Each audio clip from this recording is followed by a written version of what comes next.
तो see here, सबसे पहला टॉपिक मैं ये ले रहा हूं, it is on agriculture income, residence and scope of total income.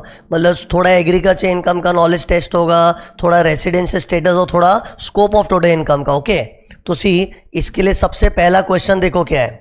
सी वो क्वेश्चन देखने के पहले बता देता हूं, ये एग्रीकल्चर इनकम को लेके क्वेश्चन है। और पता है एग्रीकल्चर इनकम के लिए रूल क्या है? If agriculture income is in India it is exam under section 10(1), but वो इंडिया में होना चाहिए। लेकिन सी बहुत बार क्या होता है, कोई कोई इनकम है ना फुल्ली एग्रीकल्चरल नहीं होती है, वो मिक्स्ड एक्टिविटी होती है। मतलब थोड़ा तो एग्रीकल्चर का रोल है, फिर बाद में मशीनों का रोल चालू हो जाता है। मतलब income is partly agricultural, partly non agricultural. तो ऐसे में सी अगर किसी का टी, कॉफ़ी, रबर का बिजनेस है ना और उसमें पार्टली एग्रीकल्चरल है, पार्टली नॉन एग्रीकल्चरल, तो उसके लिए तो स्टैंडर्ड रेशियो गवर्नमेंट ने दिया हुआ है, लेकिन वो खाली टी, कॉफ़ी, रबर के लिए दिया हुआ है। अगर टी, कॉफ़ी, रबर के अलावा कोई और बिजनेस है जिसमें पार्टली एग्रीकल्चरल एक्टिविटीज इन्वॉल्व है और पार्टली मशीनों की एक्टिविटी इन्वॉल्व है, तो उसके लिए कुछ अलग सिस्टम होता है। वो मैं तुमको क्वेश्चन नंबर 2 में पढ़ाऊंगा। क्वेश्चन 1 में तो है ना टी, कॉफी, रबर वाला नॉलेज टेस्ट होने वाला है अपना। ओके, तो सी टी, कॉफी, रबर में अपना क्या रूल था कि अगर किसी का टी का बिजनेस है तो हम लोग क्या अज्यूम करते हैं, 60% is agriculture, 40% is non agricultural. Non agriculture मतलब वो टैक्सेबल हो जाएगा और 60% एग्जेम्प्ट हो जाएगा। ओके, ये टी का बिजनेस हुआ। तो फिर अगर किसी का कॉफी का बिजनेस है तो सी कॉफी के बिजनेस में 2 वेराइटी है। अगर कॉफी ग्रोन एंड क्योर्ड है, ग्रोन एंड क्योर मतलब कॉफी को उगाया और उसको क्योर करना मतलब पॉलिश करके बेच दिया, उसको शाइनिंग वाइनिंग करके बेच दिया, वो बीन्स के फॉर्म में, ग्रोन एंड क्योर्ड बीन्स के फॉर्म में बेचा, तो 75% एग्रीकल्चरल, 25% नॉन एग्रीकल्चरल। और अगर कॉफ़ी की ज़्यादा प्रोसेसिंग कर दी, उसको ग्रो किया, उसको रोस्ट किया, क्योर किया, ग्राउंडिंग किया, ज़्यादा प्रोसेसिंग करेंगे तो 60-40। ओके, फिर रबर का बिजनेस हुआ तो 65-35। लेकिन सी ये ऐसा क्यों हो रहा है? क्योंकि टी, कॉफ़ी, रबर में थोड़ा एग्रीकल्चर का भी रोल है, थोड़ा नॉन एग्रीकल्चर का भी। लेकिन से ऐसे तो दूसरे प्रोडक्ट्स में भी होता है, लेकिन दूसरे प्रोडक्ट के लिए गवर्नमेंट ने स्टैंडर्ड रेशियो नहीं दिया है। और स्टैंडर्ड रेशियो नहीं दिया तो क्या करना है वो मैं क्वेश्चन नंबर 2 में कराऊंगा। ओके, तो सी क्वेश्चन नंबर 1 फटाफट देख लेते हैं क्या लिखा है। Miss Deepika, a citizen of India, got married to Mister John of Australia and left India for the first time on 20th August 2023. She has not visited India again during 23-24. Okay, मतलब 20 अगस्त को India के बाहर चले गई थी। अब ऐसा सब बोल रहे हैं, मतलब थोड़ा रेसिडेंशियल स्टेटस का भी फीलिंग आना चाहिए। फिर लिखा है she has arrived for she has derived following income for the year ended 31 मार्च 24। फिर उसका देखो इनकम का डिटेल दिया हुआ है। देखो 5 इनकम दिए क्वेश्चन में। पहली इनकम क्या है? Income from sale of latex processed from rubber plants, मतलब रबर का बिजनेस है, ग्रोन इन कन्याकुमारी। और सी कन्याकुमारी का इंपॉर्टेंस है, कन्याकुमारी इंडिया में है ना, तो एग्रीकल्चर इनकम इंडिया की हो गई। क्योंकि सी एग्रीकल्चर इनकम में एग्जाम कब होती है? If it is in India. तो कन्याकुमारी में एग्रीकल्चर हो रहा है, मतलब इट इज इन इंडिया, तो इट विल बी एग्जाम। लेकिन रबर के बिजनेस में पूरा एग्जाम नहीं होता है, 65% ही एग्रीकल्चरल होता है, 35% नॉन एग्रीकल्चरल। तो सी एक बार मैं इसको हाईलाइट कर देता हूँ, ये अपना रबर का बिजनेस है ना, तो इसमें 65% विल बी एग्रीकल्चरल और 35% will be non agricultural. Okay, तो ये देखो इधर मैंने लिख के रखा है, बाजू में दिखा 65% विल बी एग्रीकल्चरल इनकम और 35% will be non agricultural income. Okay, ये रबर का बिजनेस है। फिर नेक्स्ट क्या लिखा है? Income from sale of coffee grown and cured. See coffee के बिजनेस में चेक करना चाहिए आगे क्या लिखा है, ग्रोन एंड क्योर्ड ही लिखा है ना खाली, तो 75-25। और अगर ऐसा लिखा हो ग्रोन, क्योर्ड, रोस्टेड, ग्राउंडेड, तो 60-40 होता है। लेकिन इधर क्या लिखा है? Grown and cured. और ये भी देखो किधर है, कर्नाटका, मतलब इंडिया में है। और इंडिया में होता है तो ही अपने एग्रीकल्चर इनकम का एग्जाम कर दो। ओके, लेकिन ये पूरा 2 लाख एग्रीकल्चरल नहीं है, एग्रीकल्चरल कंपोनेंट कितना होगा? 75%। ओके, तो 75-25 रेशियो में डिवाइड करना पड़ेगा इसको। फिर नेक्स्ट देखो क्या है, income from sale of coffee grown, cured, roasted, grounded. ये देखो इधर तो कॉफी का कुछ ज़्यादा ही प्रोसेसिंग हो गया है, लेकिन बाद में ये कहाँ पर हुआ है? कोलंबो में। और कोलंबो मतलब श्रीलंका, और श्रीलंका मतलब इंडिया के फॉरेन और फॉरेन में एग्रीकल्चर इनकम करेंगे ना तो it will be taxable. Foreign agriculture income exam नहीं है, वो जो सेक्शन है ना सेक्शन 10(1) में एग्जाम क्या है? Agriculture income in India. लेकिन ये इन इंडिया है कि फॉरेन है। लेकिन सिर्फ बाद में क्या लिखा है? इसका sale consideration was received in Chennai. अब चेन्नई में उसके पैसे मिले, मतलब पैसा इंडिया में मिला है, मतलब income is accrued in Sri Lanka but received in India. तो सी अक्रूड या रिसीव्ड दोनों में से कुछ भी इंडिया में होता है तो वो इंडियन इनकम हो जाती है ना। लेकिन सी वो इंडियन इनकम है, और इंडियन इनकम मान लो उसके ऊपर तो रेसिडेंट नॉन रेसिडेंट सबको ही टैक्स भरना पड़ता है, वो ठीक है। लेकिन है तो फॉरेन एग्रीकल्चरल इनकम ना, और फॉरेन एग्रीकल्चर इनकम एग्जाम तो नहीं होगी। जो एग्जाम्प्ट है ना अंडर सेक्शन 10(1) वो एग्रीकल्चर इनकम इंडिया में, वो खेती इंडिया में होना चाहिए। बाद में उसके पैसे किधर मिले इंपॉर्टेंट नहीं है। सिर्फ पैसे का रिसीट वगैरह क्यों देखते हैं? वो scope of total income decide करने के लिए कि अगर रेसिडेंट ऑर्डिनरी रेसिडेंट होता है तो ग्लोबल इनकम टैक्सेबल होता है, और नॉन रेसिडेंट का इंडियन इनकम वो अलग मैटर है। लेकिन एग्रीकल्चर इनकम की taxability exam depends upon agriculture कहाँ हो रहा है, और एक बार एग्रीकल्चर फॉरेन में हो रहा है ना तो बस वो एग्जाम्प्ट हो ही नहीं सकता है, it will be fully taxable. कोई बोले लेकिन सर ये कॉफ़ी के बिजनेस में तो वो होता है ना 60% 40% करना पड़ता है। लेकिन 60-40% क्यों करूं जब ये इनकम पूरी टैक्सेबल है? तो 60-40 करने की ज़रूरत नहीं है।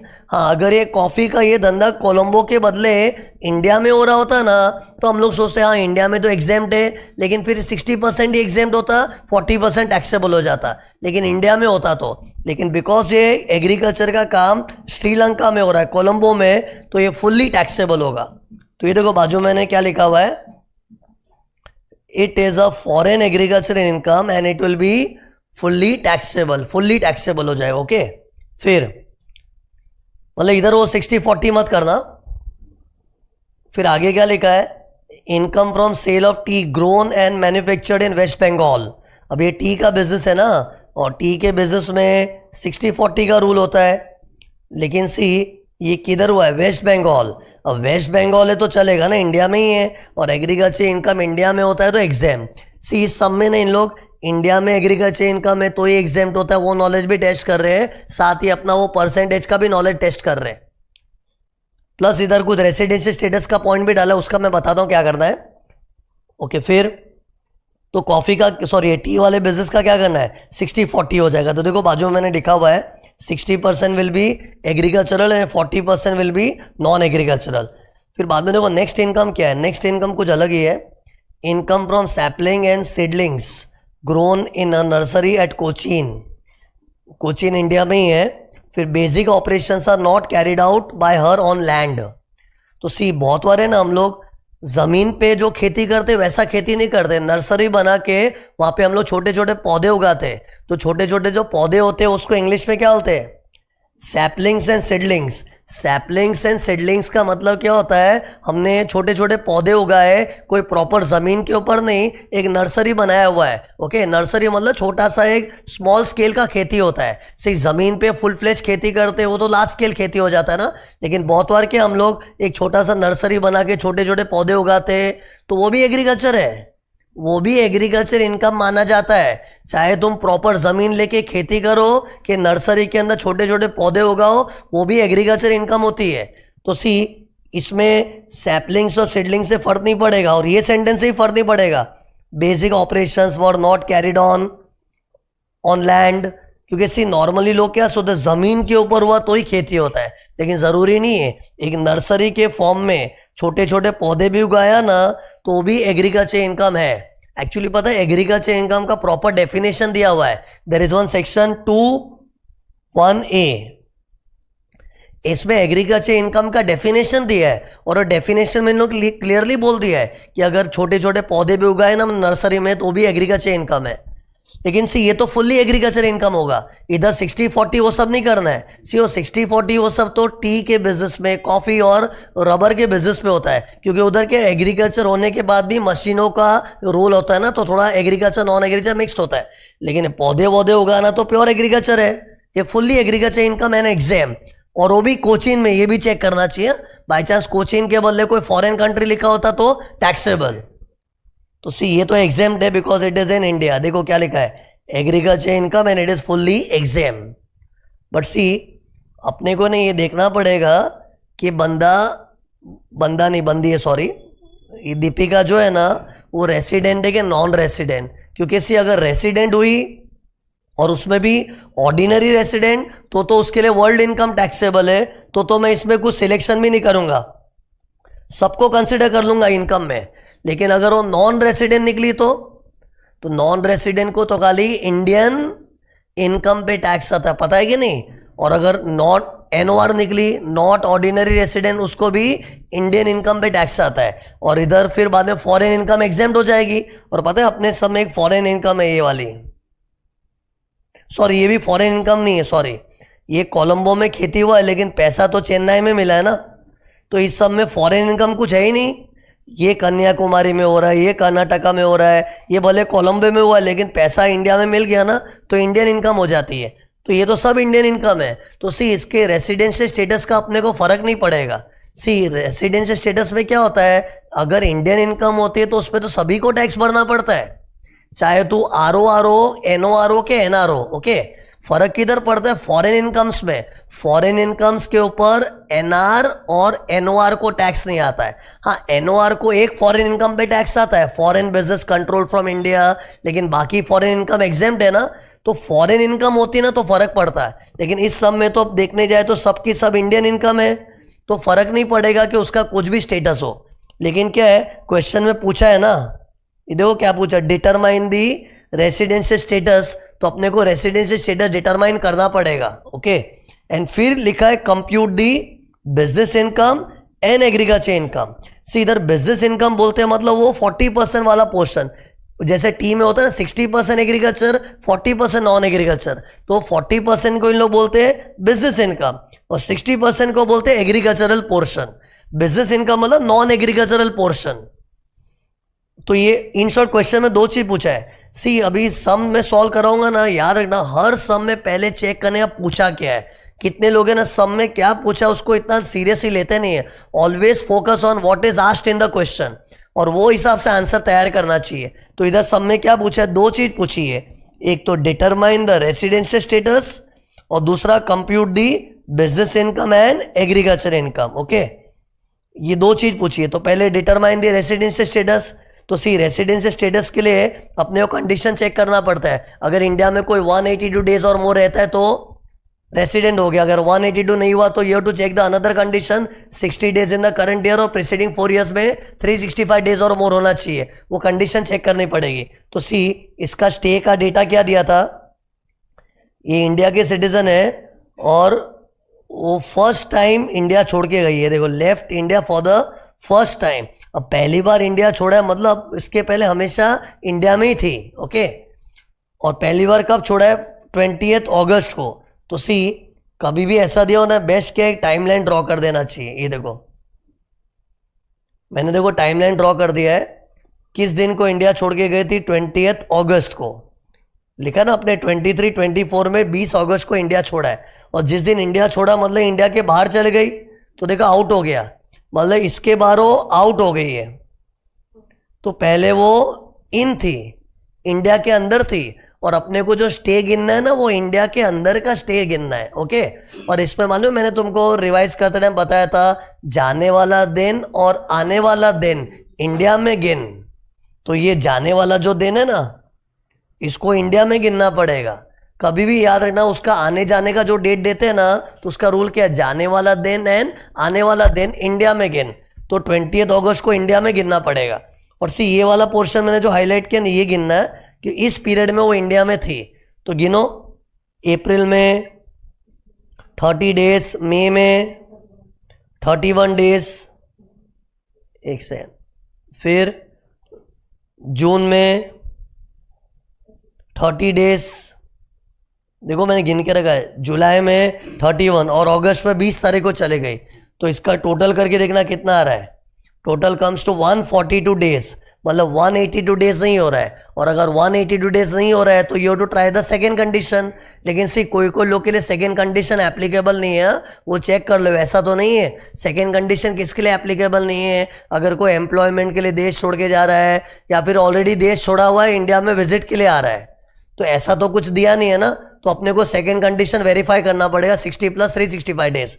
उसमें देखो 60 डेज तो हो गया करंट ईयर में, है ना। अब पिछले 4 साल में 365 डेज होना चाहिए।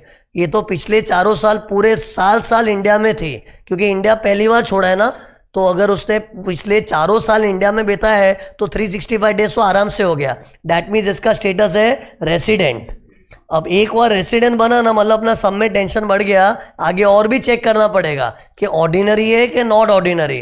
अब ऑर्डिनरी नॉट ऑर्डिनरी की दो कंडीशन क्या है? एक क्या था, पिछले 7 साल में 730 डेज और मोर इंडिया में होना चाहिए, और पिछले 10 साल में उसको 2 बार रेसिडेंट होना पड़ेगा कम से कम।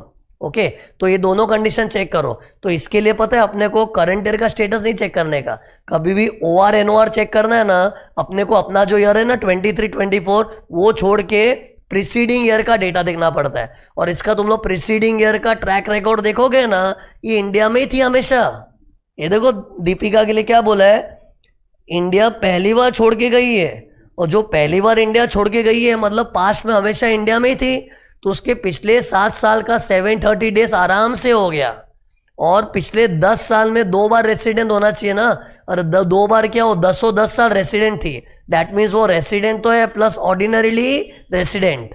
तो अपने को है ना एग्जाम में ऐसा लिखना पड़ता है। देखो इसका सॉल्यूशन भी बनाया हुआ है, ये सब सॉल्यूशन तुम लोग जो भी क्वेश्चन आंसर मैं करा रहा हूँ ना, इसका तुम लोगों को लिंक मिलेगा यूट्यूब के डिस्क्रिप्शन में। यूट्यूब के डिस्क्रिप्शन में देखोगे इसका लिंक है, तुम लोग ये नोट्स को डाउनलोड करके प्रिंट वगैरह चाहिए तो ले सकते हो। ओके, तो ये देखो इसका सॉल्यूशन ऐसा लिखा है। देखो मेन चीज देख लो, पहले अपने को कंडीशंस बताना पड़ेगा, है ना, एंड फिर उसका एक्चुअल स्टे कितना है 142 डेज, और उसमें अपने को क्या बोलना है 60 डेज से भी ज़्यादा है, और 365 डेज प्रीसीडिंग 4 ईयर्स का हो गया। दैट मीन्स वो रेसिडेंट है। एंड फिर रेसिडेंट प्लस ऑर्डिनरी रेसिडेंट भी है, क्योंकि इंडिया पहली बार छोड़ा है तो पुराने साल की सब कंडीशन सेटिस्फाई हो चुकी है। ओके, मतलब 730 डेज भी हो चुका है, और रेसिडेंट इन ऑल 10 ईयर्स है वो। तो उसका कंक्लूजन क्या है, she is resident plus ordinarily resident. ये तो एक चीज हुई। सब में एक और चीज क्या पूछा है, compute the business income and agricultural income. मतलब अपने को ये करना है, जैसे 1,50,000 में बिजनेस इनकम कितना है 35%, एग्रीकल्चर 65 है, लेकिन बिजनेस इनकम 35 है। फिर इस 2 लाख के अंदर एग्रीकल्चर इनकम 75 है और बिजनेस इनकम 25 है। तो इसका सॉल्यूशन में मैंने 2 कॉलम बना के रखा है, business income column, agriculture income column. और फिर अपने को टेबल के फॉर्म में बताना है, पहले इधर इनकम का नाम लिख दो। ये तो रबर का बिजनेस है तो उसमें 65% एग्रीकल्चर, 35% नॉन एग्रीकल्चर, इस तरह से इसको सॉल्व करना है। फिर कॉफी के धंधे में ये 75 और 25। ओके, जो एग्रीकल्चर वाला पोर्शन है एग्रीकल्चर इनकम में, और जो नॉन एग्रीकल्चर उसको क्या बताना है, बिजनेस इनकम। फिर देखो अपने क्वेश्चन में कोलंबो वाला इनकम था ना एक, वो तो पूरा बिजनेस इनकम है, एग्रीकल्चर के कॉलम में डैश डाला है। क्यों? क्योंकि वो एग्जेम्प्ट ही नहीं है। एग्रीकल्चर इनकम के कॉलम में डाल दिया तो एग्जेम्प्ट हो जाएगा। और एग्जाम क्यों नहीं? क्योंकि एग्रीकल्चर श्रीलंका में हुआ है।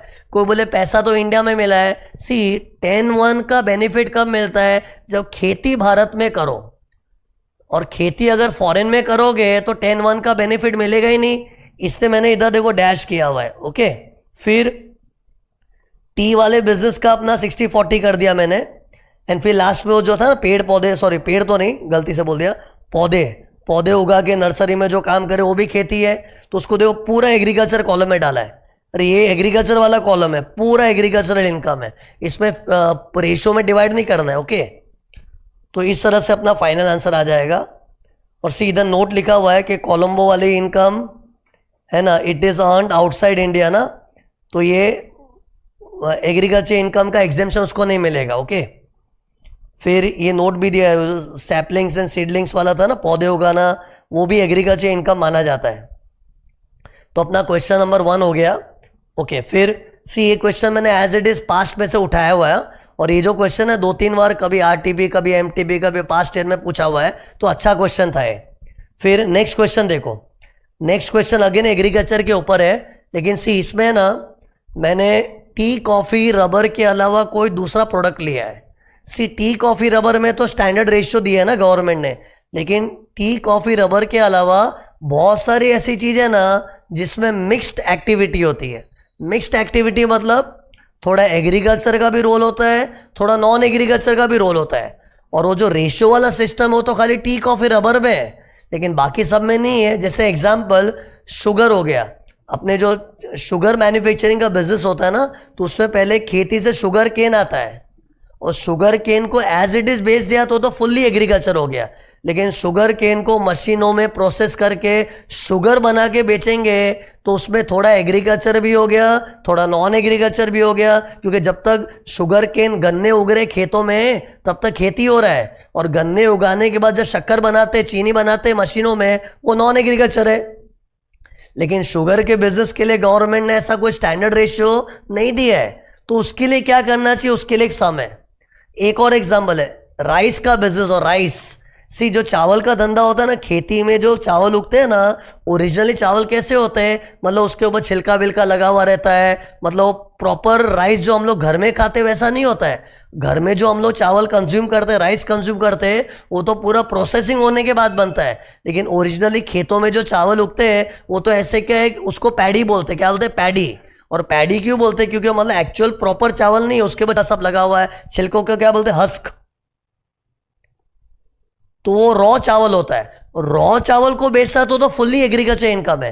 लेकिन रॉ चावल को हम लोग प्रोसेस करके एक प्रॉपर चावल बना तो जो घर में खाने लायक होते तो थोड़ा नॉन एग्रीकल्चर एक्टिविटी हो गया। In short see tea coffee rubber का तो स्टैंडर्ड रेशियो है, लेकिन there are other products also जिसमें मिक्स्ड एक्टिविटी होता है, तो उसमें कैसे करना चाहिए उसके लिए सम है। तो सी क्वेश्चन देख के समझ जाएगा अपने आप, कॉमन सेंस वाला। इधर कोई रेशियो वेशियो नहीं है, कॉमन सेंस काम आएगा।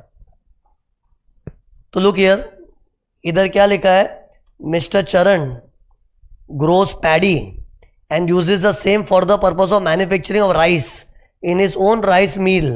Okay, paddy is what, it ये चावल का रॉ फॉर्म है, और जो राइस बोलते हैं वो तो प्रॉपर फिनिश प्रोडक्ट के फॉर्म में, प्रोसेस्ड है वो। फिर क्या लिखा है, he furnish following details for the financial year 23-24। क्या लिखा है, cost of cultivation of 40% of paddy is 9 lakhs which is sold for 18,50,000। मतलब ये क्या बेचा, मतलब पैडी ही बेच दिया। अरे पैडी बेचा मतलब चावल को एकदम रॉ फॉर्म में ही बेच दिया। और अगर चावल जमीन से उगते ही एज इट इज बेचा तो फुल्ली एग्रीकल्चर इनकम एग्जेम्प्ट है। ओके, तो 40% को तो इन लोग ने एज इट इज बेचा है। लेकिन बाद में क्या लिखा है, cost of cultivation of balance 60% of paddy is 14,40,000। उसका मार्केट वैल्यू इतना है, मतलब उसको बेच देते हैं ना तो इतने में बिकता। लेकिन क्या है, सब में क्या बोला है, 60% पैडी को इन लोग ने एज इट इज नहीं बेचा है, उसको फर्दर प्रोसेस किया है। देखो आगे लिखा है, incurred 3,60,000 in manufacturing process of rice on the balance 60% paddy.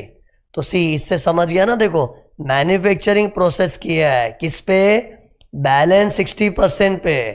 तो डैट मीन्स जितना भी पैडी जमीन से उगा था ना, उसमें से 40% को तो एज इट इज बेच दिया। देखो लिखा है सोल्ड, और 60% के लिए मैन्युफैक्चरिंग प्रोसेस किया। मैन्युफैक्चरिंग प्रोसेस किया मतलब मशीनों का इस्तेमाल हुआ है, तो डैट मीन्स थोड़ा नॉन एग्रीकल्चर एक्टिविटी आ गया। ओके, लेकिन वो 60% के लिए। एंड फिर बाद में उसको बेचा, और बाद में जो बेचा प्रॉपर राइस की तरह बेचा। ये देखो इधर राइस वो सोल्ड लिखा है। ओके, और इधर ये जो सोल्ड था वो पैडी बेचा था। इन शॉर्ट 40% तो पैडी के फॉर्म में ही बेच दिया, मतलब रॉ चावल ही बेच दिया, और 60% को प्रोसेस करके बेचा। तो इधर तुरंत माइंड में क्या आना चाहिए, जो 40% अपना चावलों का प्रोडक्शन हुआ है ना, वो तो फुल्ली एग्रीकल्चर इनकम है, क्योंकि उसको जमीन से जैसे उगा वैसे ही बेच दिया रॉ फॉर्म में, तो फुल्ली एग्रीकल्चर इनकम हो गया, मतलब ये वाला पोर्शन। और इसका तो इनकम भी रेडी अपना, कितने में बेचा, 18,50,000, और उसका कॉस्ट कितना था, 9 lakhs। तो अपने को प्रॉफिट कितना हुआ है, 9,50,000। ये तो फुल्ली एग्रीकल्चर इनकम है, इसमें तो कोई शक नहीं है, क्योंकि पैडी के फॉर्म में बेच दिया है। लेकिन 60% को हमने कैसे बेचा है, मैन्युफैक्चरिंग प्रोसेस करके। और मैन्युफैक्चरिंग प्रोसेस मतलब उसको मशीनों में मशीन का यूज करके उसको फर्दर प्रोसेस किया है। तो ये पार्टली एग्रीकल्चर होगा, पार्टली नॉन एग्रीकल्चर। तो उसके लिए क्या करेंगे, पहले अपने फुल प्रॉफिट निकाल लेंगे 60% का फुल प्रॉफिट, एंड फिर बाद में उसमें से जो एग्रीकल्चरल कंपोनेंट है निकाल देंगे। वो कैसे करना है बताना पड़ेगा। ये देखो, लुक हियर, ये देखो, इसका मैंने वर्किंग करके रखा है। पैडी का एक से है ना, जितना भी पैडी का प्रोडक्शन हुआ है 40% के लिए क्या लिखा है, डायरेक्ट सेल। डायरेक्ट मतलब डायरेक्टली बेच दिया। ओके, तो पहले ये देख लो, ये तो सिंपल था ना। उसको कल्टीवेट करने का खर्चा कितना लगा था, 9 लाख, और बेचा कितने में, 18,50,000। तो प्रॉफिट कितना हो गया, 9,50,000, and it is fully agriculture exam under section 10(1). वो भी अज्यूम कर रहे कि वो इंडिया के अंदर ही सब खेती वेती हो रहा है, तो ये एग्जाम्ड हो गया। फिर आगे देखो क्या लिखा है, 60% के लिए अभी पहले क्या करूंगा, टोटल प्रॉफिट कितना वो फाइंड आउट करेंगे, फिर उसको बाइफर्केट करेंगे, कितना एग्रीकल्चरल है कितना नॉन एग्रीकल्चरल। तो सी ये 60% के लिए ड्राइंग देखो ना जरा, ये देखो, मतलब एक लेवल तक तो पैडी प्रोडक्शन हो रहा था और उसका कॉस्ट कितना था, 14,40,000, और उसको तुरंत बेच देते ना तो 28.60 में बिकता। ये मार्केट वैल्यू दिया था। ये देखो, लुक यहां पर देखो, सब में 40% पैडी का जो प्रोडक्शन है ना, इसका मार्केट वैल्यू भी दिया था इन लोग ने। किधर गया, सॉरी 40 गलती से बता दिया ने। ये 60% प्रोडक्शन जो हुआ है ना, उसका मार्केट वैल्यू दिया था। और मार्केट वैल्यू देने का मतलब इन लोग क्या बोलना चाह रहे हैं कि वो पैडी प्रोड्यूस होते उसको हाथों हाथ डायरेक्टली बेच दिया होता ना तो ये भाव में बिकता। लेकिन इन लोगों ने डायरेक्टली नहीं बेचा ना, उसको मैन्युफैक्चरिंग में मशीनों में प्रोसेस करके फिर बेचा था। लेकिन डायरेक्टली बेचते हैं तो अपने इतने में बिक जाता। और प्रॉफिट कितना होता अपने का, अपना उससे प्रॉफिट कितना होता डायरेक्ट बेचते तो 28.60 माइनस 14.4, तो जो भी होता है 14,20,000। अगर डायरेक्ट बेचते तो प्रॉफिट होता 14,20,000, लेकिन हमने डायरेक्ट नहीं बेचा। सी मार्केट वैल्यू तो क्या, अगर बेचते तो इतने में बिकता, लेकिन हमने डायरेक्टली बेचा ही नहीं, हमने प्रोसेसिंग किया। तो ये देखो, इसको ये स्टेज पे बेच देते ना तो फुल्ली एग्रीकल्चर हो जाता। लेकिन हमने आगे और मस्ती किया। देखो, मशीनों में चावल को घुसेड़ के उसकी प्रोसेसिंग कर दी, और मशीनों में प्रोसेसिंग का कॉस्ट कितना लगा, 3.6 lakhs। ये कहाँ दिया था, देखो क्वेश्चन में देखो, incurred 3,60,000 in the manufacturing process. और मैन्युफैक्चरिंग प्रोसेस तो मशीन्स के अंदर होता है ना।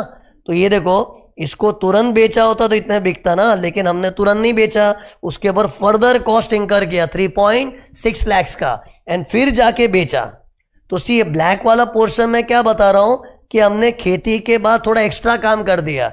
सी रेड वाला पोर्शन से मैं क्या बता रहा हूं, इतना तो प्योर खेती था, और 40% के लिए तो खेती का काम होते ही सीधा बेच दिया, और 60% के लिए खेती का काम होने के अब मशीनों को काम पे लगा दिया। और मशीनों पे खर्चे कितने लगे अपने, 3,60,000, और फाइनली बेचा कितने में, 38 lakhs। तो सी इतना तो पक्का है कि इसके अंदर थोड़ा एग्रीकल्चरल इनकम है और थोड़ा नॉन एग्रीकल्चरल इनकम है। अब इसको बाइफर्केट कैसे करेंगे, इधर वो 60-40% वाला रेशियो नहीं चलेगा जैसा टी कॉफी रबर वगैरह में होता है। इधर क्या करना पड़ेगा, पहले टोटल प्रॉफिट कितना है, 20 lakhs। ये कैसे है बताओ, हमने चावल कितने में बेचे, 38 lakhs, और उसके पीछे खर्चा कितना हुआ, टोटल कॉस्ट ये और ये टोटल कॉस्ट कितना है, 14.4 और 3.6। ओके, ये सब लैक्स में दिया है। सिर्फ 14.4 तो कल्टीवेशन कॉस्ट दिया था, मतलब खेती का एक्सपेंस है, और ये मशीनों में एक्सपेंस लगे। तो टोटल खर्चा अपना कितना हो गया, ऐड कर दो दोनों को, कितना हो गया 18 lakhs, और फाइनली बेचा कितने में, 38 lakhs। मतलब चावल बेच के टोटल प्रॉफिट कितना हुआ है, 20 लाख। 20 लाख का प्रॉफिट हुआ है। अब इसमें से एग्रीकल्चरल पोर्शन कितना है, तो उसके लिए सिंपल है, अपने तुरंत बेच दिए होते रॉ चावल पैडी तो कितने में बिकता, 28.6, और अपना कॉस्टिंग कितना था 14.4, तो प्रॉफिट कितना होता 14.2। तो 14.2 इज एग्रीकल्चरल कंपोनेंट। मतलब 20 लाख के अंदर 14.2 इज व्हाट, एग्रीकल्चरल कंपोनेंट, वो कैसे मालूम पड़ा? सिंपल हिसाब लगाओ ना, जो मार्केट वैल्यू दिया है ना उसको क्या सोचना चाहिए, अगर हमने वो प्राइस पे बेच दिया होता, मतलब उसको फर्दर प्रोसेसिंग ना किया होता, जैसे ज़मीन से चावल उगे उसको तुरंत बेच दिया होता, तो इन्होंने बोला ना 28.6 है मार्केट वैल्यू, और उसका कॉस्ट कितना लगा था 14.4, तो उससे मालूम पड़ जाएगा कि एग्रीकल्चर प्रॉफिट कितना है। तो सी मैंने फिर उसको ब्रेकअप कर दिया ना, 20 लाख के टोटल प्रॉफिट में से एग्रीकल्चर प्रॉफिट कितना हो गया 14.2, तो बैलेंस नॉन एग्रीकल्चर हो गया। मतलब इधर कुछ रूल नहीं यूज करना, कॉमन सेंस लगाना है। तो ये देखो मैंने इधर ब्रेकअप किया हुआ है, 14.2 एग्रीकल्चर, ये 14.2 समझा कि नहीं, यही तो मेन था। सी टी कॉफी रबर का धंधा होता ना, तो ये जैसे टी का होता तो 60% ही ले लेते, मतलब जो भी प्रॉफिट आया ना ये, जैसे मान लो ये चावल के बदले चाय का धंधा, चावल के बदले चाय का धंधा होता तो क्या करता, 20 लाख तो निकालना ही पड़ता मुझे, लेकिन 20 लाख में से 60% एग्रीकल्चर मान लेते। वही रबर का धंधा होता तो 20 लाख तो निकालना ही पड़ता, लेकिन 65% एग्रीकल्चर हो जाता। लेकिन बिकॉज ये टी कॉफी रबर वाला धंधा नहीं ना, चावल का धंधा है, तो उसमें कितना एग्रीकल्चर है वो परसेंटेज फॉर्म में नहीं आता, अपने को एक्चुअली देखना पड़ता है। और एकदम सिंपल है, इन लोग बताएंगे कि अगर फर्दर प्रोसेसिंग नहीं किया होता, तुरंत बेच दिया होता, तो उसके मार्केट वैल्यू देंगे। तो मार्केट वैल्यू को एक तरह से सेलिंग प्राइस ले लो और एक कॉस्ट को माइनस करके प्रॉफिट आ जाएगा, तो वो अपने को एग्रीकल्चर कंपोनेंट बता देगा, तो बैलेंस हो जाएगा नॉन एग्रीकल्चर। ओके, ऐसा एग्जाम में इन्होंने पूछा हुआ है, आरटीपी वगैरह में इन लोग अक्सर ये पॉइंट डालते रहते हैं, कभी पैडी का डालते हैं तो कभी कोई दूसरा शुगर का डालते हैं। शुगर और पैडी बहुत फेमस है, मतलब शुगर में भी क्या होता है, पहले गन्ना जमीन से उगता है, फिर उसको प्रोसेस करके शुगर बनाते हैं। चावल में भी वैसे, पहले चावल के पौधे निकलते हैं, मतलब पौधे मतलब पैडी निकलता है, एंड फिर उसको फर्दर प्रोसेस करके राइस बनाते हैं, तो उसको राइस बनाते हैं पैडी वाले को। ओके, तो मतलब ये राइस का शुगर का बिजनेस आया ना, इन शॉर्ट कुछ भी ले लो for that matter, tea coffee rubber के अलावा कुछ और आया ना, तो ये सिस्टम फॉलो करना चाहिए। ओके, तो सी ये तो मैंने ऐसे चार्ट के फॉर्म में बताया ना, इसको सॉल्यूशन के फॉर्म में देखो ऐसे प्रेजेंट करना है।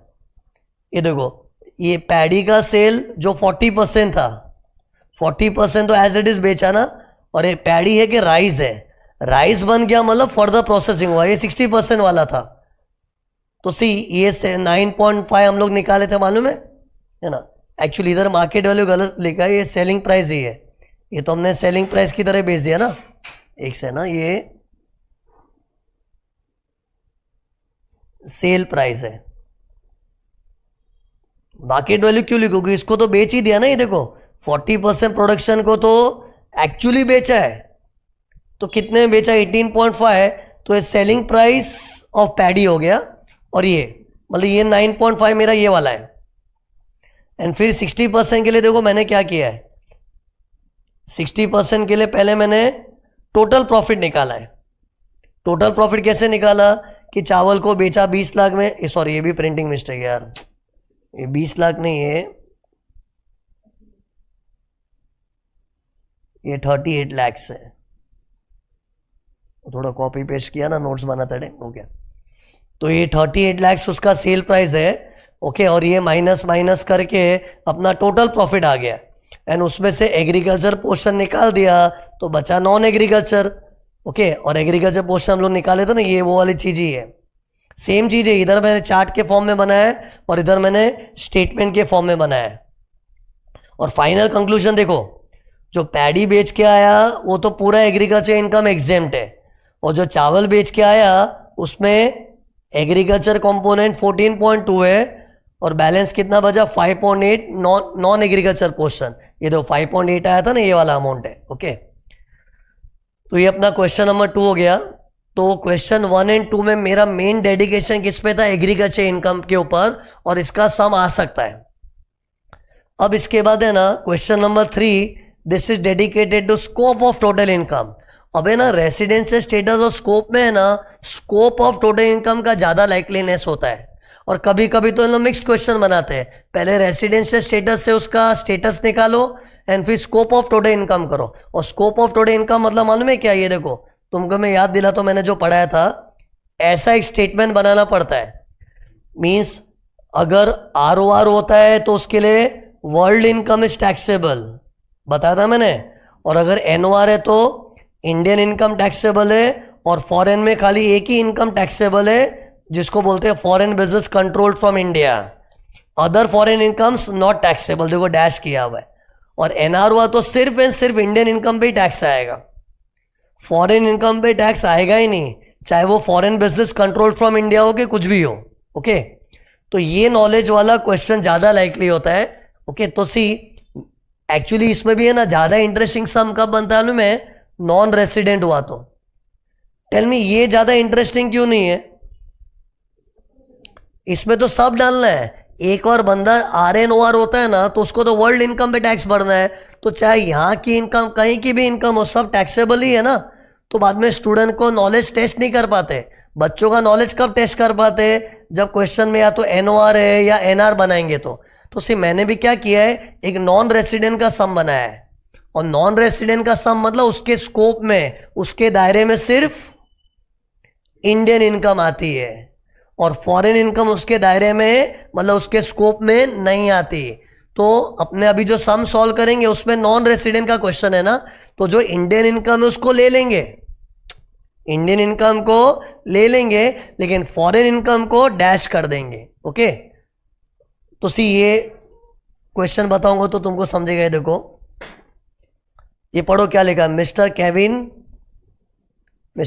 Is a non resident, Indian citizen तो है लेकिन साथ में वो नॉन रेसिडेंट है। तो NR वाला क्वेश्चन है, और NR वाला क्वेश्चन ही ज्यादा मजेदार होता है ना। सी मैं क्या तुम लोगों का यूट्यूब सेशन में टाइम वेस्ट करना नहीं चाह रहा हूं, इसलिए मैंने क्या किया, ये जो सम बना है ना, लिटरली 3-4 क्वेश्चन का मर्जर है, और ऐसा क्वालिटी सम लिया ना कि जो मेन करना चाहिए कर लिया। बाकी तुमको ऐसे रिपीटेटिव सम कर रहा हूं जिससे जबरदस्ती उसको मैं ऐसा बनाऊं RNOR। अभी RNOR में क्या करना है, सब तो टैक्सेबल है। इससे मैंने अच्छा क्वालिटी एक सम ऐसा बना, उसमें अच्छे अच्छे पॉइंट चुन चुन के डाल दिए, और वो सब मैंने कंपाइल मैंने किया, लेकिन है इंस्टीट्यूट का पूछा हुआ क्वेश्चन ही। तो सी ये क्वेश्चन बहुत अच्छा है, काम का क्वेश्चन है, स्कोप ऑफ टुडे इनकम का। ये देखो, नॉन रेसिडेंट याद रहना, तो खाली इंडियन इनकम को स्टेटमेंट में शामिल करना है, फॉरेन इनकम को स्टेटमेंट में शामिल नहीं करना है। लेकिन मालूम कैसे पड़ेगा कोई इंडियन इनकम है कि फॉरेन इनकम? इंडियन इनकम का टेस्ट क्या है, या तो इनकम इंडिया में अक्रू होनी चाहिए, या फिर इंडिया में रिसीव होनी चाहिए, या फिर दोनों, मतलब कुछ इंडिया में होना चाहिए, इधर अक्रूड और रिसीव्ड, तो वो इंडियन इनकम हो जाता है। लेकिन अक्रूड भी बाहर है, रिसीव्ड भी बाहर है, तो it becomes a foreign income, तो उसके ऊपर इंडिया में उसको टैक्स भरना नहीं पड़ेगा नॉन रेसिडेंट को। ओके, अभी ट्राई करो एक सेकंड, मेरे को इसका खाली बता दो ना एक बार, सब हेड्स ऑफ इनकम में बताओ कैसे मालूम पड़ता है अक्रू किधर हो रहा है। मैं ये जो मैं बोल रहा हूं ना, ये शॉर्ट में रिकैप है, फिर बाद में सम करेंगे, सिंपल लगेगा। तो एक एक करके मेरे को बताओ, हर हेड्स ऑफ इनकम में बताओ क्या बताना है कि वो अक्रू किधर हुआ, कैसे मालूम पड़ता है। सी हमेशा टेंशन है ना अक्रूड का ही होता है, रिसीव्ड का तो क्या है, जिधर रिसीव हुआ उधर हुआ, वो तो सब में बताना पड़ेगा ना। लेकिन अक्रूड का क्या, इन लोग बोलते नहीं, अपने को समझना पड़ता है। ओके, तो सब हेड्स का बताओ, सैलरी में इनकम किधर अक्रू हुआ है कैसे मालूम पड़ता है? तुमने सर्विसेज किधर रेंडर की है, अगर सर्विसेज भारत की धरती में रेंडर की है तो सैलरी इंडिया में अक्रू हुआ है, और अगर सर्विसेज फॉरेन में रेंडर की है तो फॉरेन में अक्रू हुआ है। लेकिन इधर एक एक्सेप्शन है, अगर गवर्नमेंट एम्प्लॉय होता है ना, गवर्नमेंट एम्प्लॉय, तो उसने तो फॉरेन में भी सर्विसेज रेंडर की ना, तो भी deem to accrue in India. So salary में माइंड में ऐसा फिक्स कर लो, नॉर्मल एम्प्लॉय लोग के लिए क्या होता है, जहां तूने सर्विस रेंडर की उधर अक्रू हुआ है, और जिधर अक्रू हुआ है वहां की इनकम हो गई। ओके, तो अगर नॉर्मल एम्प्लॉय हुआ तो अपने को देखना कहाँ सर्विस रेंडर किया है, वो हिसाब से अक्रूवल डिसाइड हो रहा है। लेकिन गवर्नमेंट एम्प्लॉय हुआ, वो भी Indian citizen, government of India की एम्प्लॉय है अगर वो, तो उसके लिए ना, even if service rendered in foreign country, it will be deem to accrue और अराइज इन इंडिया। तो एक्सेप्शन है, नहीं तो सर्विसेज बाहर रेंडर करते तो अक्रूड बाहर माना जाता है, लेकिन गवर्नमेंट एम्प्लॉय लोग का एक्सेप्शन है। बट लेकिन कंडीशन है government employ plus Indian citizen, वो अगर बाहर भी सर्विस रेंडर कर रहा है ना, तो ऐसा अज्यूम करो इंडिया में अक्रू हो रहा है, क्योंकि है तो गवर्नमेंट ऑफ इंडिया का एम्प्लॉय ना, तो उसको पगार तो गवर्नमेंट ऑफ इंडिया दे रही है, तो उसका deem to be accrued in India बोलते हैं। ये सैलरी होगा। सब हेड का बताओ। हाउस प्रॉपर्टी के हेड में मगजमारी नहीं है, वो तो हाउस प्रॉपर्टी जिधर लोकेटेड है उधर अक्रूड है। House located India accrued in India, otherwise accrued in foreign. फिर इनकम फ्रॉम बिजनेस, हाँ इनकम फ्रॉम बिजनेस में अच्छे अच्छे एक्सेप्शन बताऊंगा, सुनो। इनकम फ्रॉम बिजनेस में अगर नॉर्मल बिजनेस है ना तो देखना चाहिए कि अपना प्लेस ऑफ बिजनेस का है। अगर अपना प्लेस ऑफ बिजनेस इंडिया में तो accrued in India, place of business foreign में तो अक्रूड इन फॉरेन। वो तो सिंपल पॉइंट है। एक्सेप्शन सुनो, अगर किसी का इंडिया में प्लेस ऑफ बिजनेस है लेकिन वहां से खाली परचेजिंग करके ना बेचता बाहर है, वो मीन्स एक ऐसा प्लेस ऑफ बिजनेस है जहां वो केवल परचेजिंग करता है, मतलब सेल नहीं करता है। There is a place of business a person is having, but वहां पर सिर्फ परचेज करता है और बाद में वो माल इंडिया के बाहर बेचता है, तो उसको ऐसा नहीं बोलेंगे इंडिया में उसका सोर्स है। सी नॉर्मली क्या होता है, इंडिया में प्लेस ऑफ बिजनेस है मतलब income accrues in India, but for a person who is having a place of business only for purchasing activity, and after purchasing activity selling doesn't happen in India, selling is done outside India. So if your place of business is confined to a purchase activity only, then such place of business even if it is in India उसको accrued in India नहीं बोलते। ये exception है। ऐसा एक और exception है, अगर इंडिया में तुम्हारा प्लेस ऑफ बिजनेस है वहां तुम लोग खाली न्यूज कलेक्ट करते हो, मतलब ये न्यूज़पेपर वाला बिजनेस है, न्यूज़पेपर वाला, लेकिन इंडिया में एक प्लेस ऑफ बिजनेस है खाली न्यूज़ कलेक्ट करने का, लेकिन न्यूज़ बेचने का धंधा बाहर हो रहा है। सो सी दो ऐसा एक्सेप्शन बता रहा हूं ना जिसमें तुम्हारी प्लेस ऑफ बिजनेस इंडिया में होने के बावजूद भी it is not accrued in India. लेकिन शर्त क्या है, या तो ऐसा हो कि तुम्हारा place of business is purely for purchasing activity और for collecting news in India, और न्यूज जो इंडिया में कलेक्ट हो रही ना उसको पब्लिश इंडिया में नहीं कर रहे, न्यूज को पब्लिश कहाँ कर रहे, फॉरेन में, और वहां पे न्यूज़पेपर का धंधा करके वहां पे पैसे छाप रहे। ओके, और जो परचेजिंग वाला है ना वो इंडिया में खाली माल खरीदता है लेकिन बेचा बेची फॉरेन में करता है। तो ये दो एक्सेप्शन याद रखना, क्योंकि ये दो में ना बच्चों के साथ धोखा हो जाएगा। इन लोग माहौल ऐसा बनाएंगे ना, लगेगा अरे प्लेस ऑफ बिजनेस इंडिया में तो अपने को लगेगा अक्रूड इन इंडिया, लेकिन इधर अक्रूड इन इंडिया नहीं होता है। Even if the place of business is in India it will B accrued outside India. Okay, तो सी मैं सब हेड्स का बता रहा हूं। सैलरी में एक अच्छा एक्सेप्शन था गवर्नमेंट एम्प्लॉय का, हाउस प्रॉपर्टी में ज्यादा मगजमारी नहीं है, बिजनेस में मैंने दो एक्सेप्शन बता दिए, एक place of business only for purchase activity और place of business only for collecting news. इधर क्या इवन ही place of business in India उसको अक्रूड इन इंडिया नहीं बोलते। ओके, फिर कैपिटल गेन्स, कैपिटल गेन्स में ज्यादा मगजमारी नहीं है। कैपिटल गेन्स में एक एसेट बेच के कमा रहे ना, तो एसेट कहाँ लोकेटेड है, अगर इंडिया में लोकेटेड है तो अक्रूड इन इंडिया, फॉरेन में लोकेटेड है अक्रूड इन फॉरेन। ओके, और शेयर्स वेस का लोकेशन कैसे होता है, वो किस कंपनी का है, इंडियन कंपनी का शेयर्स बेचा तो इंडियन अक्रूवल, फॉरेन कंपनी का शेयर्स बेचा तो फॉरेन में अक्रू हो गया। ओके, सी कैपिटल गेन्स और हाउस प्रॉपर्टी में ज्यादा मगजमारी नहीं है। अब इनकम फ्रॉम अदर सोर्स में भी अच्छे अच्छे पॉइंट है। सी इनकम फ्रॉम अदर सोर्स में तो ऐसे बहुत सारे सोर्सेज होते हैं, लेकिन सुनो तीन चीजें ना उसके लिए बहुत इंपॉर्टेंट रूल बता रहा हूं, interest income, royalty income and fees for technical services. ये तीन इनकम में ना स्टूडेंट सोचता कुछ और है होता कुछ और है। सी मेरा मेन पर्पस क्या, तुमको पहले एक्सेप्शंस हाईलाइट करवा दूं। तो see income from other source के हेड में एकदम मजेदार पॉइंट कौन सा मालूम है, इंटरेस्ट इनकम, रॉयल्टी इनकम और fees for technical services. See interest किससे जनरेट होता है, लोन से, और लोन किधर रिक्वायर्ड होता है, बिजनेस में। तो कभी भी इंटरेस्ट इनकम की पैदाइश देखनी है ना तो देखना चाहिए वो लोन जो बिजनेस में यूज हुआ, बिजनेस कहाँ है, you should see the place of business. See interest income किससे आता है, लोन से, लेकिन वो लोन का इस्तेमाल कहाँ किया वो देखो। If the loan is use for a business in India accrued in India, and if the loan is use for a business outside India accrued outside India. मतलब यू शुड सी बिजनेस कहाँ है, और business में बात क्यों आई, क्योंकि business में ही loan लगता है ना, और उस लोन से ही इंटरेस्ट पैदा हुआ ना, तो इंटरेस्ट की अगर पैदाइश देखनी है, पैदाइश मतलब अक्रूवल, अक्रू कहाँ हुआ है, तो अपने को देखना चाहिए हमने लोन किस बंदे को दिया। बंदा मत देखो, वो बंदे ने किस धंधे में यूज किया वो देखो। बंदा मत देख, धंधा देख। बेस्ट ऐसे याद रखो, बंदा मत देख, उसका धंधा देख। तो मैंने मान लो लोन किसी को भी दिया हो, लेकिन उस बंदे ने लोन ऐसे धंधे में यूज किया जो धंधा इंडिया में है, तो अक्रूड इन इंडिया। मतलब you should see the place of business, means you should not see the बंदा, यू शुड सी द धंधा। ये इंटरेस्ट इनकम में रॉयल्टी और फीस फॉर टेक्निकल सर्विस में भी ऐसा ही होता है। जैसे फॉर एग्जांपल रॉयल्टी इनकम क्यों आती है, क्योंकि हमने हमारा किसी को इन्वेंशन दिया होगा और हमारी इन्वेंशन को यूज कर रहा है। क्यों यूज कर रहा है, उसको अपने धंधे में लग रहा है ना, तो अपने को वही देखना है कि हमने हमारी इन्वेंशन किसको दी। वो बंदा मत देख, उसका धंधा देख। उसका धंधा अगर इंडिया में, उसके लिए इन्वेंशन उसने मुझसे लिया, तो royalty income accrued in India. और अगर मैंने अपनी इन्वेंशन जिस बंदे को दी, उसने वो इन्वेंशन ऐसे धंधे में यूज की जो इंडिया के बाहर है, तो अक्रूड आउटसाइड इंडिया।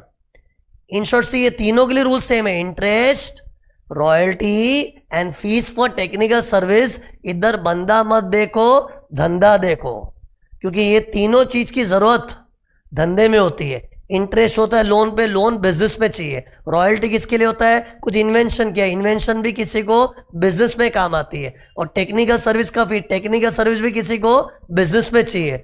तो you should see where the businesses. ये तीन चीज रट लो अच्छी तरह, क्योंकि गड़बड़ हुई तो इधर ही हुई। बाकी सब इनकम में किसी का मिस्टेक नहीं होगा, लेकिन interest, royalty, fees for technical service में गड़बड़ हो सकता है। तो मैं अपने पास्ट एक्सपीरियंस से बताऊं ना, गड़बड़ वाली इनकम कौन से, मान लो जिधर लफड़े हो सकते हैं। देखो, सैलरी के हेड में लफड़ा किधर हो सकता है कि अगर गवर्नमेंट एम्प्लॉई है तो वो सर्विसेज बाहर भी रेंडर कर रहा है ना, deem to accrue in India, इधर मिस्टेक हो सकता है। फिर सैलरी में इधर गड़बड़ होती है। हाउस प्रॉपर्टी में मिस्टेक नहीं होता है। बिजनेस में किधर मिस्टेक हो सकती है, अगर किसी का इंडिया में प्लेस ऑफ बिजनेस है तो धोखे में मत ना, अक्रूड इन इंडिया। कभी कभी place of business is confined to purchase activity और confined to collecting of news activity. ये दो एक्सेप्शन याद रखना, इधर लफड़ा हो सकता है। ओके, इधर क्या, इवन इफ तुम्हारा प्लेस ऑफ बिजनेस इंडिया में है लेकिन अक्रूड इन इंडिया नहीं बोलते। फिर कैपिटल गेन्स में लफड़े नहीं हो सकते। इनकम फ्रॉम अदर सोर्स, मैंने क्या बताया, इंटरेस्ट इनकम, रॉयल्टी इनकम और फीस फॉर टेक्निकल सर्विस। इधर तो बेस्ट टेक्निक क्या है, अपने इंटरेस्ट, रॉयल्टी, फीस जिससे कमा रहे हो, बंदा मत देखो। बंदा कहीं का, वो धंधा देखो किस धंधे में यूज हो रहा है। ओके, इतना दिमाग में बैठाओगे ना, ये अपना सम हो जाएगा अपना फटाफट। एक एक करके बताओ। और मैंने पता सम में ऐसी चीजें ली है, देखो तुम लोग गौर करोगे ना, रॉयल्टी लिया है, फीस फीस फीस, इंटरेस्ट मैंने पॉइंट से ऐसे लिए जैसे लफड़े होते हैं। अगर मैं तुमको as it is RTB MTB का सम कराऊं ना, तो कितने सम तो आधे तो सिंपल होते हैं, अपना टाइम वेस्ट होता है ना। तो मैंने क्या सम्स को इस तरह से मॉडिफाई किया ना, इस तरह से कस्टमाइज किया कि अपना एक सम में सब मेन पॉइंट्स हो जाए। तो और देखो मैंने प्रॉफिट्स वाला पॉइंट भी लिया, प्रॉफिट्स मतलब इनकम फ्रॉम बिजनेस, और ये सैलरी वाला पॉइंट भी लिया। मतलब जिधर गड़बड़ होती है ना, वो पॉइंट्स मैंने इकट्ठे किए। ट्राई करो एक एक करके। फर्स्ट पॉइंट, ट्राई क्या करना है, इंडियन इनकम है कि फॉरेन इनकम। एंड फिर देखो रूल क्या है, अगर इंडियन इनकम हुई तो नॉन रेसिडेंट के कॉलम में डालना है, फॉरेन इनकम हुई तो डैश कर देंगे। और ये बंदा नॉन रेसिडेंट है, क्वेश्चन में दिया हुआ ही है। ओके, तो करो। पहला पॉइंट क्या था, royalty of 20 lakhs from a non resident for use of patent for a business in India. मैंने क्या बताया, रॉयल्टी क्या क्या बोला था, फीस फॉर टेक्निकल सर्विस, और इंटरेस्ट में बंदा मत देख, धंधा देख। तो ये बंदा मत देख, ये देखो बंदा कौन था, कोई नॉन रेसिडेंट मत देख। धंधा देख, धंधा किधर है, इंडिया। ओ, इंडिया में वो पेटेंट यूज हुआ है, तो अगर पेटेंट ही इंडिया में यूज हुआ है तो अक्रूड इन इंडिया। और accrued in India Indian income. कोई बोला सर रिसीव्ड के बारे में नहीं बोला, क्यों जानना है अपने को, इंडियन इनकम बोलने के लिए या अक्रूड या रिसीव्ड कोई एक चीज भी है तो काफी है ना। फिर भी कोई बोला नहीं सर रिसीव कहाँ हुआ है, रिसीव के बारे में प्रॉब्लम साइलेंट है ना, तो जिधर अक्रू हुआ उधर ही रिसीव हुआ ऐसा अज्यूम कर सकते हैं। लेकिन छोड़ना, अपने को परवाही नहीं है। एक और बिजनेस इन इंडिया मतलब अक्रूड इन इंडिया, और अक्रूड इन इंडिया मतलब इंडियन इनकम, और इसको अपने को लेना पड़ेगा। देखो मैंने इधर लिख के रखा है, इधर गया एक सेकंड ना,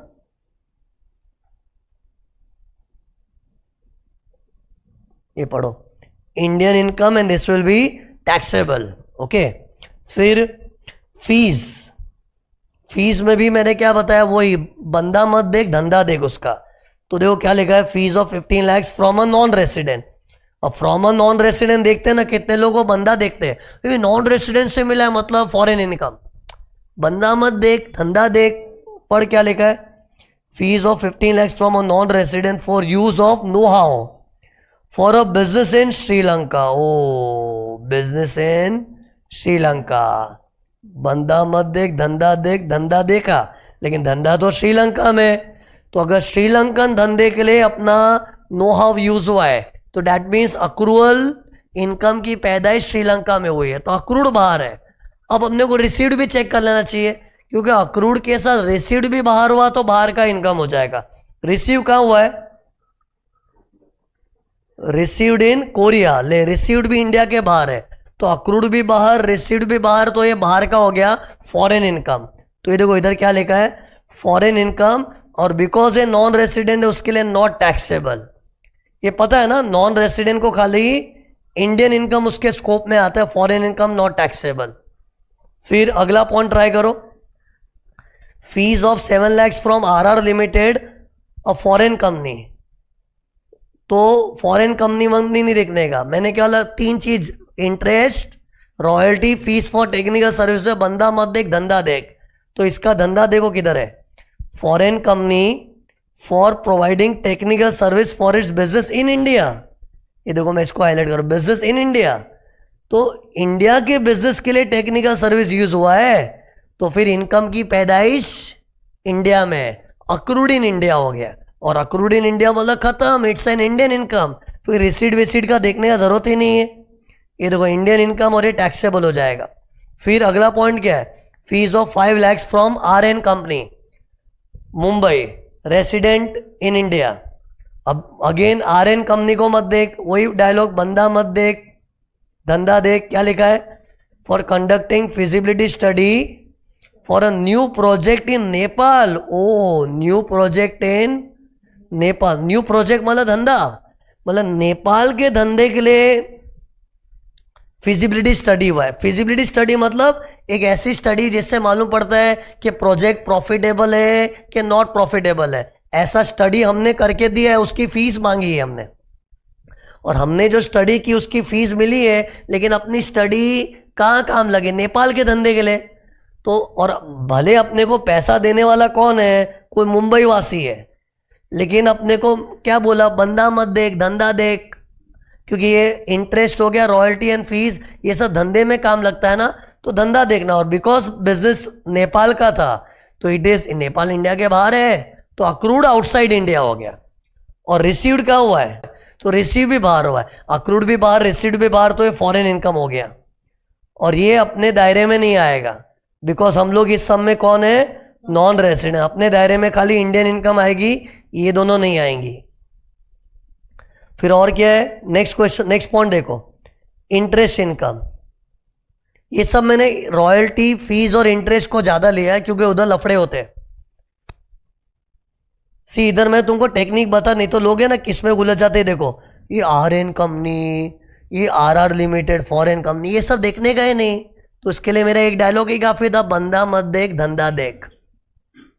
लेकिन ये फॉर्मूला किधर लगाना है, हर जगह नहीं है, इंटरेस्ट, रॉयल्टी और फीस फॉर टेक्निकल सर्विस। बाकी अपना जो बाकी सब जगह में और हर जगह अपने को मेन सोर्स है, जैसे हाउस प्रॉपर्टी में भी हाउस किधर है देखना है, कैपिटल गेन्स में अपना कैपिटल एसेट कहाँ का है वो देखना है। फिर देखो नेक्स्ट क्या है, interest of 8 lakhs on money borrowed by a non resident. Means अपने से कोई नॉन रेसिडेंट बोरो किया था for the purpose of business with in India. तो बंदा NR था, लेकिन बंदा मत देख धंधा देख, कौन से धंधे के लिए लिया था लोन, बिजनेस इन इंडिया। और अगर बिजनेस इन इंडिया के लिए लिया था तो अक्रूड इन इंडिया, लेकिन बाद में क्या लेगा, कोरिया में रिसीव हुआ है तो चलेगा ना। अक्रू इंडिया में हो गया तो उतना काफी अपने लिए इंडियन इनकम बोलने के लिए, तो ये भी इंडियन इनकम हो गया। देख रहे हर एक में मैंने हाईलाइट किया है, बिजनेस कहाँ है, बिजनेस कहाँ है, बिजनेस कहाँ है, बिजनेस कहाँ है, बिजनेस कहाँ है। ये फॉर्मूला किधर अप्लाई करना है, इंटरेस्ट, रॉयल्टी और फीस फॉर टेक्निकल सर्विस। फिर अगला देखो, वापस इंटरेस्ट इनकम का पॉइंट है। Interest of 8 lakhs on money borrowed by a resident, means अपने को कोई रेसिडेंट से इंटरेस्ट मिला है, लेकिन बंदा मत देख क्या लिखा है, फॉर बिजनेस आउटसाइड इंडिया। ओ बिजनेस आउटसाइड इंडिया, मतलब आउटसाइड इंडिया के बिजनेस के लिए लोन लिया गया था। तो डैट मीन्स जब लोन ही बिजनेस आउटसाइड इंडिया में वो यूज हुआ है तो अक्रूड आउटसाइड इंडिया। और रिसीव किधर हुआ है, रिसीव कोरिया में, तो रिसीव भी आउटसाइड, अक्रूड भी आउटसाइड, रिसीव्ड भी आउटसाइड, तो फॉरेन इनकम हो गई।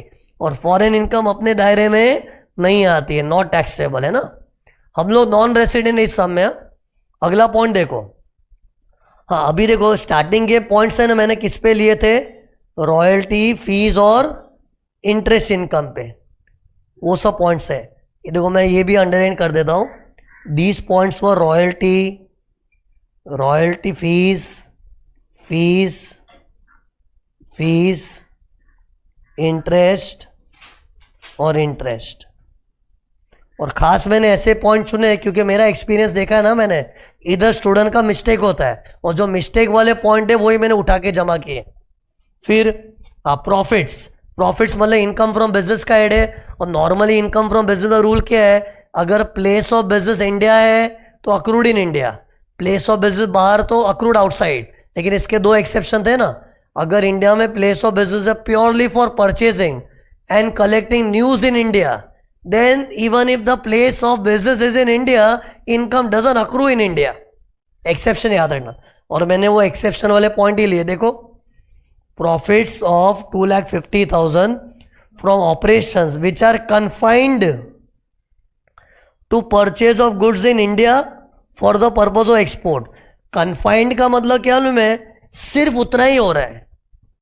कन्फाइंड मतलब restricted to purchase of goods in India, means अपना इंडिया में ऑपरेशंस है लेकिन सिर्फ परचेजिंग हो रहा है। कन्फाइंड मतलब उतने तक ही सीमित है। और अपना इंडिया में कोई ऐसा जगह है जहां खाली परचेज तक ही हम लोग सीमित हो जाते, फिर बाद में बेचना बेचना बाहर करते, तो भले अपनी जगह इंडिया में है लेकिन अक्रूड इन इंडिया नहीं बोलते। तो see it looks like our operations are in India, but अपने ऑपरेशंस खाली परचेज तक ही सीमित है ना। हाँ अगर इंडिया में परचेजिंग के अलावा हम बेचते भी है ना, तो वो प्लेस ऑफ बिजनेस इंडिया में तो अक्रूड इन इंडिया हो जाता है। लेकिन अपना इंडिया में ऑपरेशंस है लेकिन वो खाली परचेज तक सीमित है, सीमित मतलब कन्फाइंड है, तो फिर उसको इंडिया में अक्रूड नहीं बोलते। फिर देखने का एक्सपोर्ट मतलब बेचना तो बाहर हो रहा है ना, मतलब इनकम पैसा तो बाहर आ रहा है, तो अक्रूड आउटसाइड बोलेंगे। तो ये अक्रूड आउटसाइड है। और रिसीव्ड का कुछ नहीं बोला तो रिसीव्ड भी आउटसाइड, अक्रूड भी आउटसाइड, रिसीव्ड भी आउटसाइड, तो फॉरेन इनकम। तो देखो इधर मैंने क्या लगाया है, फॉरेन इनकम का टैग लगा दिया है। इधर क्या इंपॉर्टेंट था, देखो confined to purchase of goods, इन लोग ऐसा बोलेंगे कन्फाइंड मतलब खाली परचेज तक ही अपना सीमित है ऑपरेशंस। फिर अगले पॉइंट में देखो क्या लिखा है, profits of 10 lakhs from a business of collection of news of views in India for transmission outside India. मतलब अपने इंडिया में न्यूज कलेक्ट करते हैं लेकिन वो न्यूज इंडिया में पब्लिश नहीं करते, पब्लिश कहाँ हो रहा है, आउटसाइड इंडिया। तो सी कोई बोला नहीं सर न्यूज तो इंडिया में ही कलेक्ट हो रही है ना, अरे इंडिया में न्यूज कलेक्ट हो रही है तो इंडिया की जानकारी लेने के लिए, सी जो न्यूज़पेपर का धंधा करते हैं ना उसको तो पूरे वर्ल्ड की जानकारी चाहिए। तो इमेजिन कोई जर्मनी का न्यूज़पेपर का कंपनी है, कोई स्विट्जरलैंड का न्यूज़पेपर का कंपनी है, अब उन लोग को इंडिया का रिपोर्टिंग तो करना पड़ता है ना।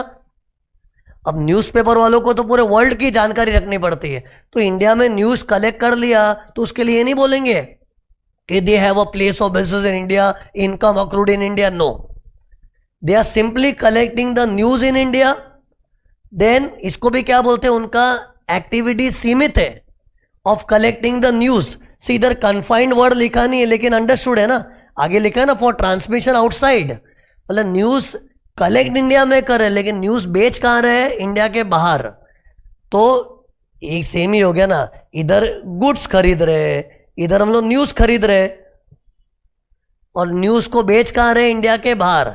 तो ये भी ऐसा लगता है कि अपना प्लेस ऑफ बिजनेस इंडिया में, और एक्चुअली बाकायदा इन लोगों ने इंडिया में ऑफिस भी रखी होगी, but even if the place of business is in India, but still it is not accrued in India, तो इसको अक्रूड बाहर मानेंगे। और अक्रूड बाहर तो रिसीव्ड का सवाल उठता है, तो वो भी बाहर ही अज्यूम करना चाहिए, और सब बाहर हो गया तो फॉरेन इनकम, तो ये भी फॉरेन इनकम है।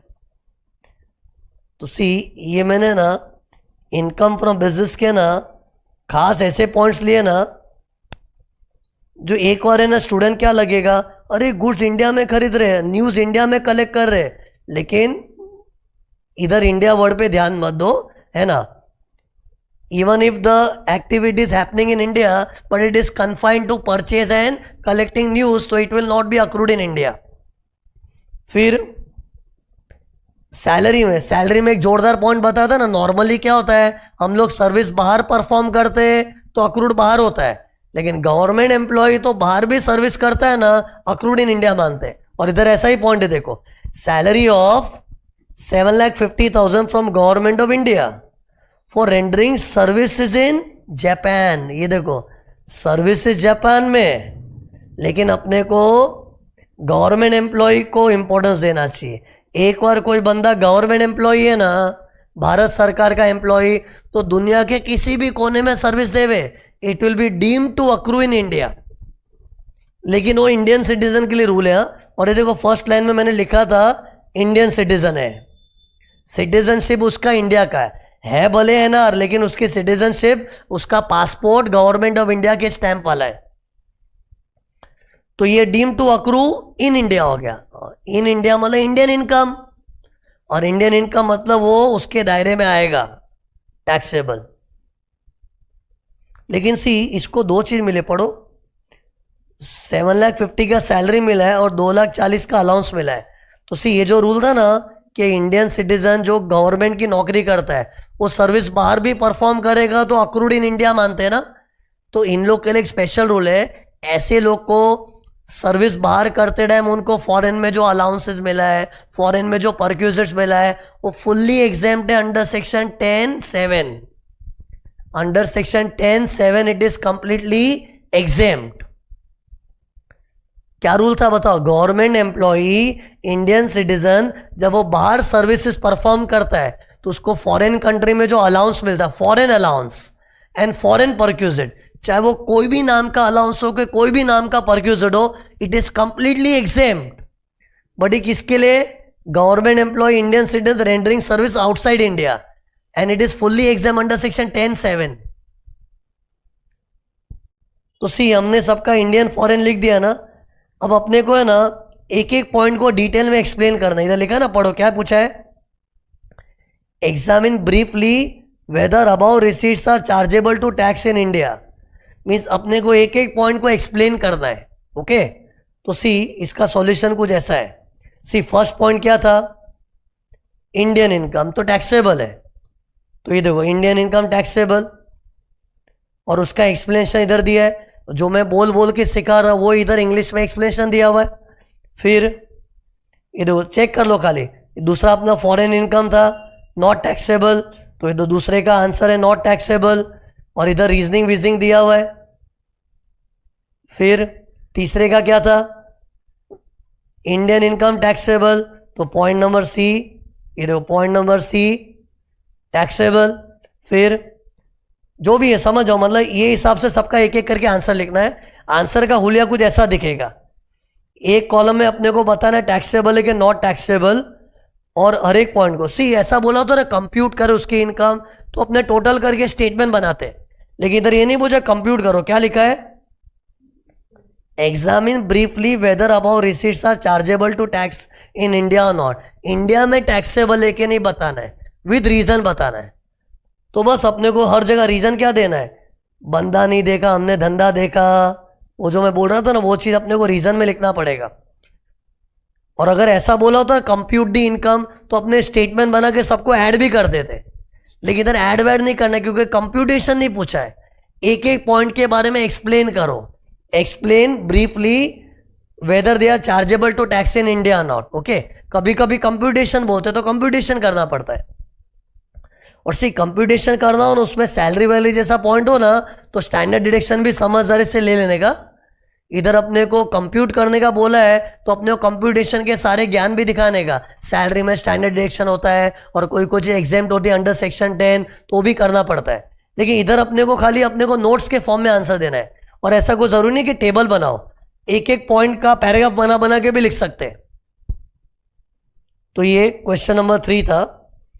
तो in short scope of total income के टॉपिक में जो भी टेढ़े मेढ़े पॉइंट्स है ना उसको मैंने जमा करके एक सम बनाया था।